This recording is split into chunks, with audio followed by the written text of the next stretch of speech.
කොහොමද ඔයාලට? ඉතින් අද අපි බලමු හතු ව්‍යංජනයක් මස් වගේ රසට සැරට හදාගන්නේ කොහොමද කියලා. එන්නකො එහෙනම්. පැකට් එකක තිබුණු හතු ටික සේරම මං අරගෙන පිරිසිදු භාජනයකට වතුර ටිකක් දාලා ඒකට ලුණු කුඩු මිශ්‍ර කරලා හොඳින් සෝදගත්තා. මේ හොඳින් සෝදගත්ත හතු ටික නැවතත් මම පිරිසිදු ඇල් වතුරෙන් දෙවතාවක්ම සෝදලා මිරිකලා අරගත්තා. ඊට පස්සේ මම මේ ටික කපා ගන්නෙ නැහැ. අතින් මෙන්න මේ විදිහට තීරු වලට ඉරාගත්තා. පේනවනේ? තීරු වෙන්න කෑලි හිටින විදිහට ඉරාගත්තා. එන්නකෝ. දැන් අපි මොනවාද ඕනේ කියලා බලමු. බීලුණු ගෙඩියක් දෙකට කපාගෙන ඒකෙන් භාගයක් හීනි වෙන්න මම කපා ගත්තා. ඊට පස්සේ තක්කාලි ගෙඩියකුත් මම හීනියට කපා ගත්තා. ඔන්න මම නම් ගත්තේ නයි මිරිස් කරල් දෙකක්.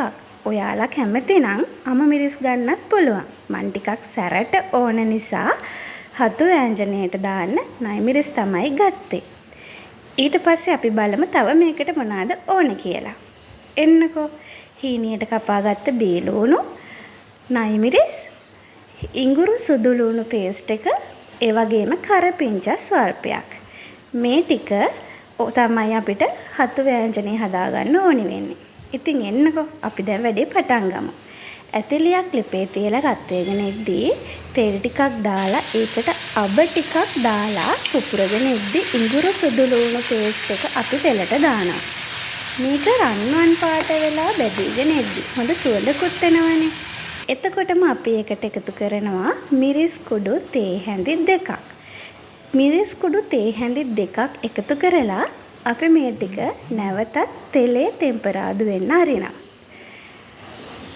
ඒ ලස්සන පාටකුත් එනවා. බලන්නකෝ ඔයාලා ඒ විදිහට කරලා තෙලට මිරිස් කුඩු ටිකක් දාලා චුට්ට වෙලාවක් ඒක බැදෙන්න දුන්නාම හරි ලස්සන පාටක් එනවා. මේක හැබැයි කර වෙන්න දෙන්න නම් එපා. වැඩි වෙලා බැදුනොත් කළු පාට එනවා. ඒකට මං මස් කරි පවුඩර් තේ හැඳකුයි බැදපු 3-5 කුඩු තේ හැඳි භාගකුයි එකතු කරා.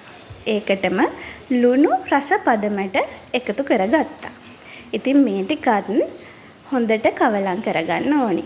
මොකද මේ ටිකත් තෙලේ හොඳින් ටෙම්පරාදු වීගෙන එනකොට මම මේකට එකතු කරගත්තා හීනියට කපාගත්තු තක්කාලි ගෙඩිය. තක්කාලි ගෙඩිය එකතු කරලා ඒක හොඳට කවලම් කරගත්තා.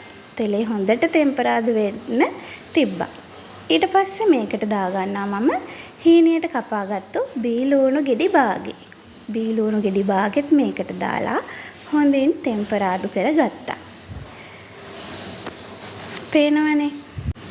ඒකටම හීනියට කපාගත්තු නයි මිරිස් කරල් දෙකත් එකතු කරගත්තා.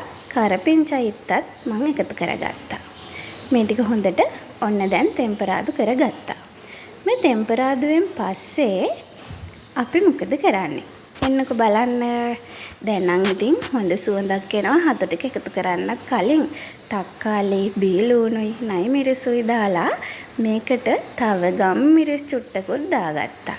මේ ගම් මිරිස් ටික එකතු කරගත්තට පස්සේ තීරු වලට ඉරාගත්ත හතු කෑලි ටික මම එකතු කරගත්තා.